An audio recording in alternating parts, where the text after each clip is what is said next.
The NBA has never seen this before, as DeAaron Fox has taken his game to another level as of late, and there are no signs of him slowing down anytime soon, as this team is in a crucial stretch of the season and dealing with a ton of injuries to star players. And until this team is able to put together more reliable rotation pieces, more depth pieces added to the mix, when these injuries happen, star players are going to have to step up, and DeAaron Fox has done that way more than anyone could have ever hoped or expected for this Kings team. So we're going to break down what DeAaron Fox has been doing, look ahead to the upcoming games for Sacramento and the current injury situation, as we have more updates for this squad, especially against tonight's game against the Atlanta Hawks, and break down everything that's been going on with the Sacramento Kings team, because this has just been an insane couple games of basketball for Sacktown. So lots of stuff to break down in this vid, but before we do, folks, again, if you guys are a part of that 83% of our viewers that haven't hit the subscribe button just yet, we are very, very close to 1,000 subscribers. So if you want to be a part of the first 1,000 subscribers to the Kings channel as we continue to deliver daily Sacramento Kings coverage, make sure you guys hit that subscribe button so you don't miss a single thing that's going on with the Sacramento Kings team. But let's dive into the madness. Let's dive into what's been going on, because frankly, this is insane what's been going on for this Kings roster, specifically with DeAaron Fox. This weekend, Fox just put up the most ridiculous performances out there for Sacramento. First off, a 60 piece, 7 assists, 3 rebounds, and obviously in a game without DeMar DeRozan and obviously Malik Monk, players needed to step up, and DeAaron Fox really came out, and it was a tough one, OT loss. It's how it goes, right? Like a close game. DeAaron Fox literally left everything out there on the court that you could expect, you could hope, in spades, and more than you can even dream of, right? And then, again, the next day, another update comes out that Domantas Sabonis is out, and then, DeAaron Fox says, hey, I can step up again. I could do this in back-to-back nights. It came out, and again, 36 minutes, 49 points, 9 assists, 3 rebounds, 3-4 from the three-point line, scoring all over the basketball court, and got a win against the Utah Jazz. So, again, DeAaron Fox,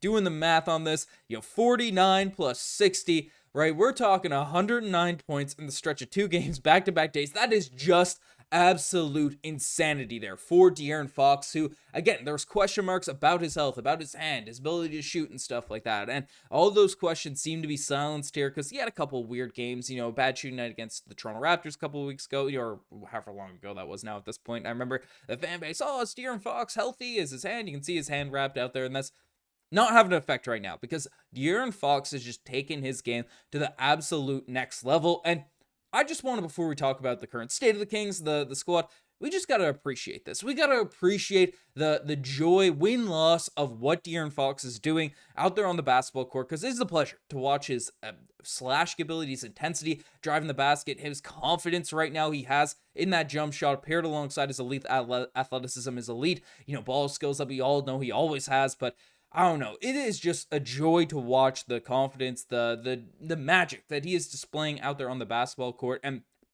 it is just something that needs to be appreciated because, again, over his entire career, Kings fans have always appreciated DeAaron Fox, but, there's always ups and downs with the shooting and this and the Halliburton trade going back, years now at this point, and, everything I know is impending free agency is something that people have been talking about. Hey, will he be a King forever? Does he want a big contract and stuff? Quotes get taken out of context.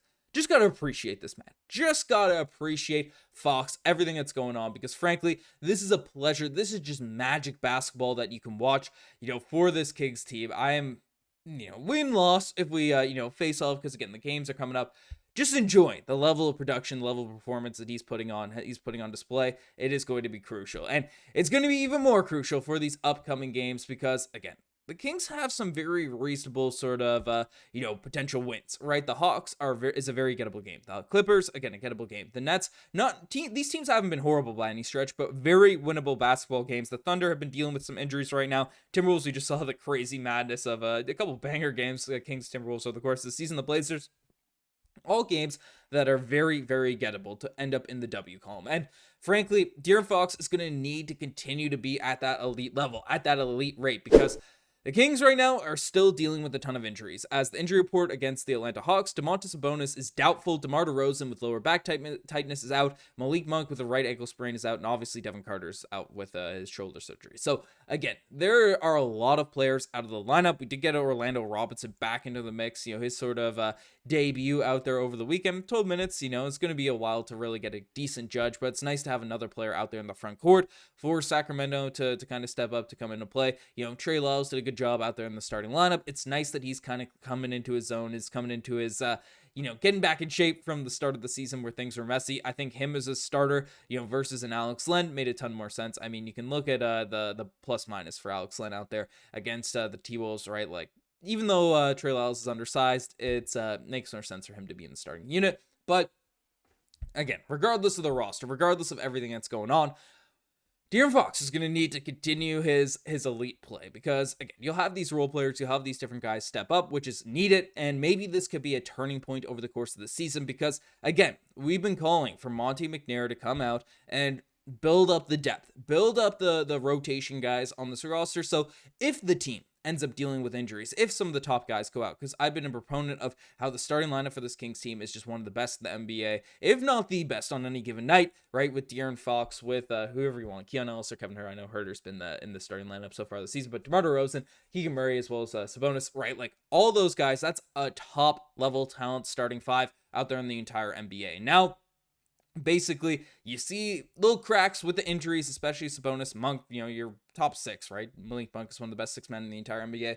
But with all these injuries, everything that's getting sustained, you're having other guys have to step up. And I know some people, McLaughlin, he's won some people over in recent games, but still, right? We'll see if he can continue to have an impact, continue to have the positive of slashing, different stuff, knocking down some shots, right? But these guys, Orlando Robinson, maybe one of the Joneses could step up, right? In terms of being foundational pieces when the team's actually healthy, because there needs to be one more reliable guy that can play on both ends of the floor that the Kings can just throw out there in the game and not, cringe to kind of look at, like, oh no, are we going to survive these minutes? Are things going to get messy here now at this point? So that's the one benefit you can get from injuries. It could be a confidence booster for guys that have been looking from the outside in, out there in the rotation in terms of what's going on with this team. But really, this team relies on DeAaron Fox to continue with this stretch, continue with this tear, because all these games, right, especially, the Hawks, Clippers, Nets, these next three, again, solid teams out there in the NBA, but these are the level teams that you have to beat. If you're Sacramento and you're kind of,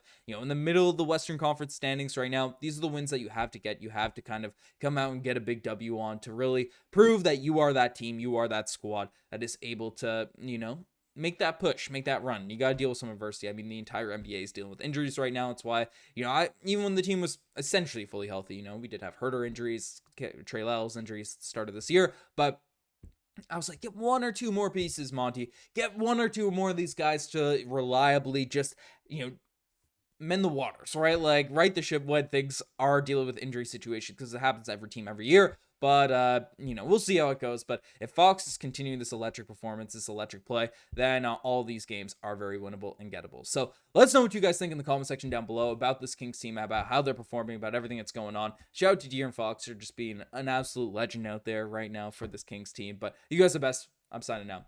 Cheers.